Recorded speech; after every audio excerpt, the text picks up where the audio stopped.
Hello guys, welcome. So ngayon, titingnan natin kung sino yung mas apektado sa inyong dalawa. Ito yung energy mo, ito yung energy niya. Okay? Energy mo, energy niya. So unahin natin yung energy mo, no?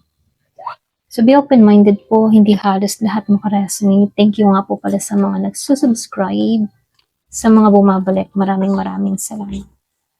Give me the message. Sino yung mas apektado? Energy mo or energy niya? So, energy mo muna yung babasahin natin.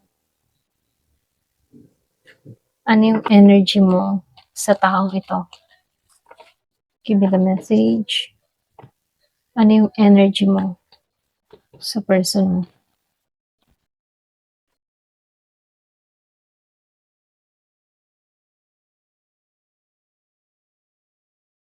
Give me the message.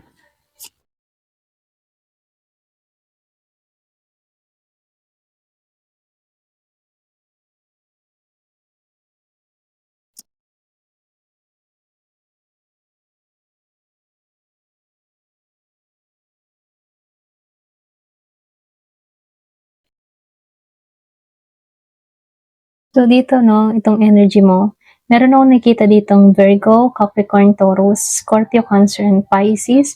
Meron ding Gemini, Aquarius, and Libra, and Aries, Leo, Sagittarius. So, energy mo to, ha? So, dito, no, lumalabas dito, gising ka na eh. Gising ka na emotionally.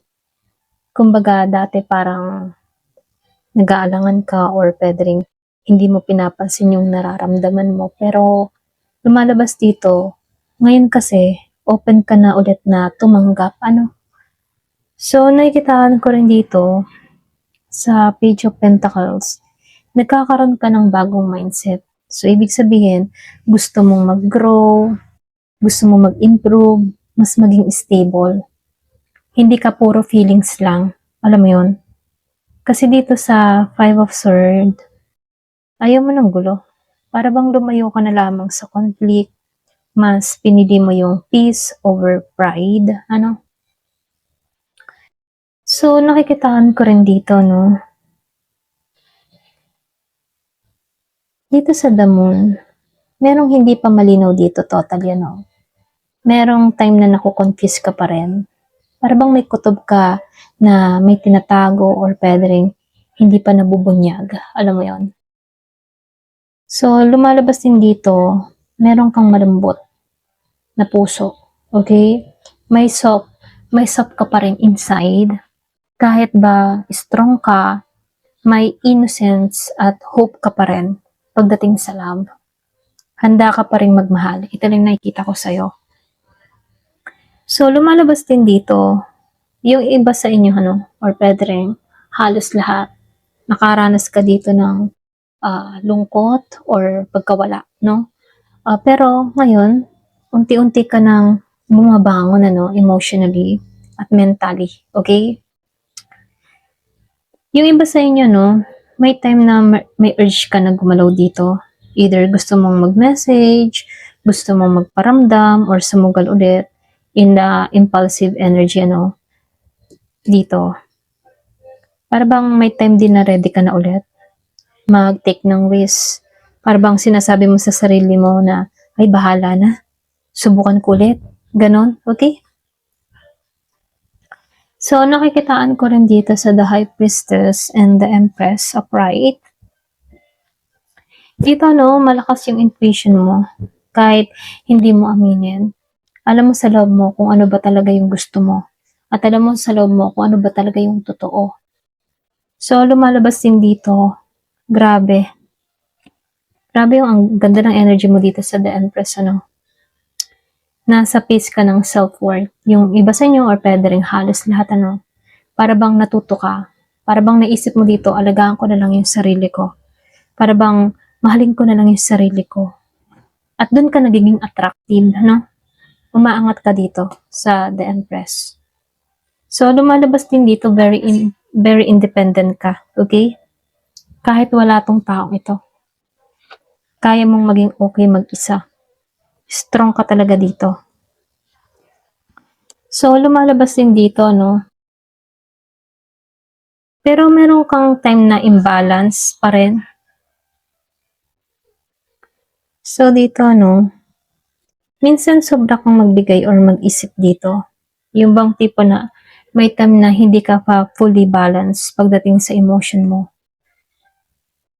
Yung iba sa inyo, pwedeng may time na ini-stalk mo pa rin tong person mo rito. Or pwedeng iniisip mo pa rin siya kung hindi mo siya ini-stalk, Pero meron kang gustong sabihin na hindi mo masabi. Yung iba sa inyo, pagdating sa emotion, hindi pa fully mabalanse, no? So, hindi naman halos lahat kasi ikaw pa rin ang makakasagot, ng dito, okay, kung ganito ka. Kasi iba-iba naman kayo ng energy. So, lumalabas lang dito sa Four of Wands. Meron kang gustong gawin dito eh. Okay? Deep inside, gusto mo pa rin ng stability. Reunion, or pwede rin happy ending sa taong ito. Ito lang nakikita ko. So, hindi halos lahat ha. Ayan. So, tingnan naman natin yung energy niya. So, ano yung energy niya sa'yo? Give me the message. Ano yung energy niya sa'yo? Apektado pa rin ba siya sa'yo? Okay? Give me the message. Ano yung energy niya sa'yo?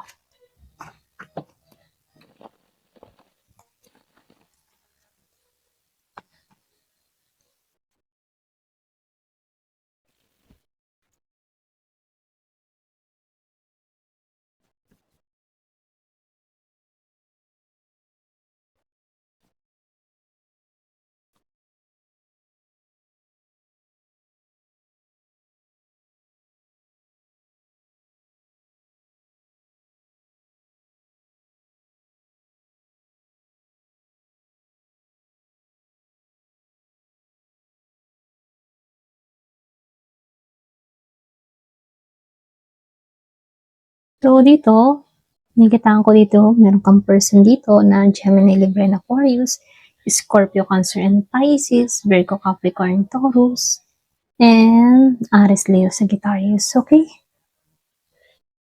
So, dito, lumabas ang Seven of Cups, Page of Swords, and the Queen of Cups. So, nakikitaan ko dito, yung energy ng person mo, hindi na siya dito.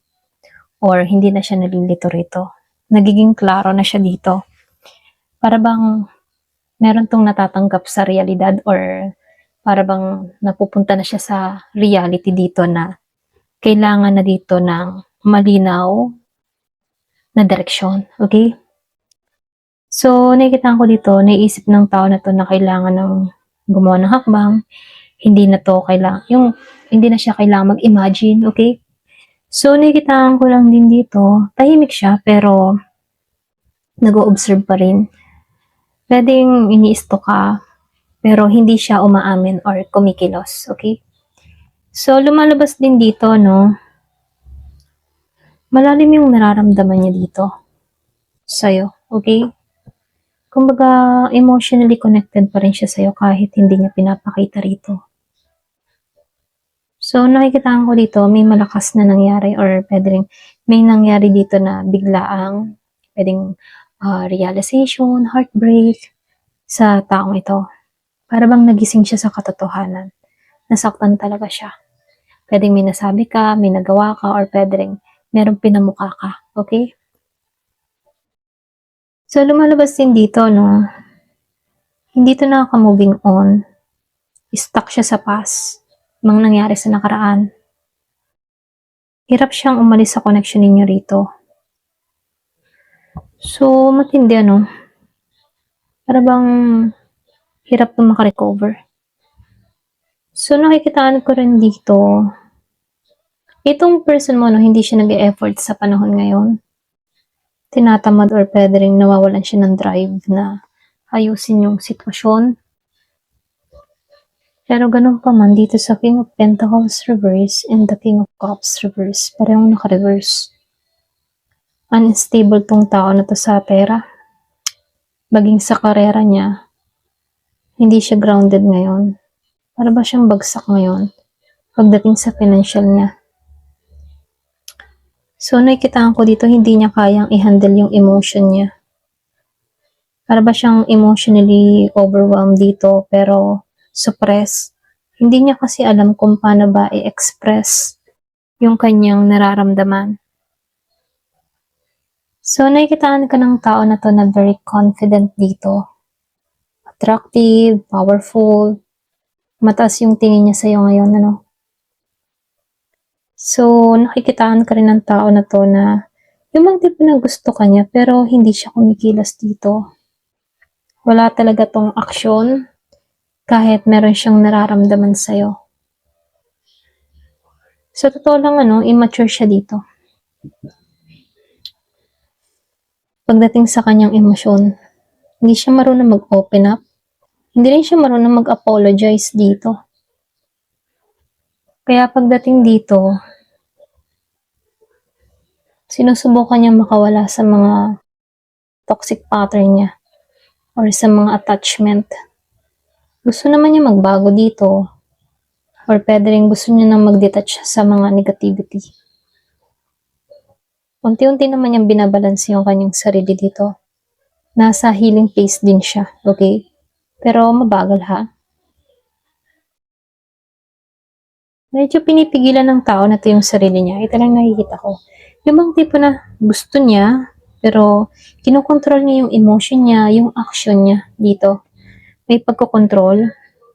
So, nakikitaan ko dito, no, overall, meron siyang nararamdaman pa rin sa'yo. In reality, nasasaktan siya. Kasi meron kang person dito na stuck pa rin sa nakaraan, sa past ninyo, pero wala siyang action emotionally, Ito lang nakikita ko. Wala siyang action emotionally, unstable siya. So, mas affected siya kaysa sa'yo. Ito lang nakikita ko, no?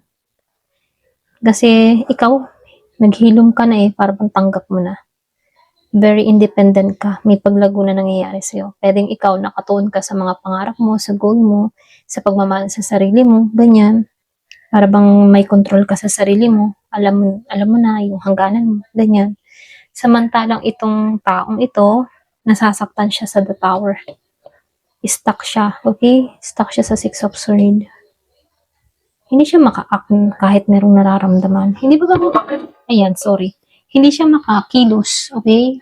Kahit meron siyang feelings sa'yo, kahit may nararamdaman siya. So, nakikitaan ko dito, mas umaangat ka. At mas nagiging kang strong, independent, okay? Samantalang itong tao na to, naiwan siya sa emosyon at hindi makagalaw.